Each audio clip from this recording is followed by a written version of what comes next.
Uber yesterday, there seems to be some confusion. Uber says, no way, we didn't do this with the ministers. The $54 million was not a payoff.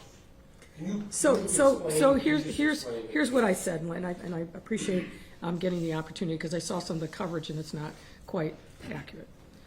What I understand is that Uber, in an effort to try to divide and conquer and use scaremongering tactics among black communities, propagated a false narrative, which is that the proposal that we have to regulate rideshare is going to disproportionately impact, in a negative way, black and brown communities. And that's just utterly false.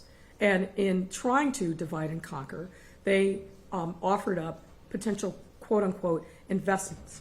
Now, the one thing that I'm not going to let Uber do is divide me from black ministers or them from me. I know a lot of these ministers. I've worked with them for a number of years. They are good, honorable people, and they want exactly the same thing that we do, which is to make sure that black and brown communities are provided with the same kinds of economic investments that every other community in the city has gotten historically.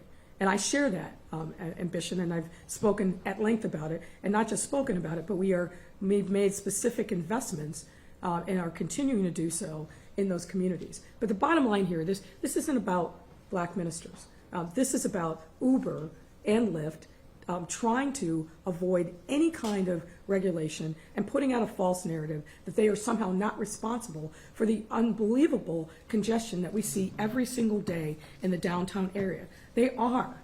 Those cars are their drivers, and they have not been regulated, and they're going to be. And frankly, what I hear from the city council is not, is this fair or not? What they tell me is charge them more. So I think we've struck the right balance. And what Uber and Lyft should do is work with us in partnership and avoid these diversions and efforts to try to divide and pit one community against each other. We've seen enough of that in Chicago, and it's not going to work. No. So my understanding, as I said yesterday, was that they offered up $54 million in, I'll put in air quotes, investments. And what they're trying to do, and I've been very clear about it, and I said it this morning, is they're trying to divide and conquer and pit one group against another. We've seen that happen historically in Chicago. We're not going to tolerate that. And my values and the minister's values are aligned, which is bringing equity and fairness to communities that have been left behind.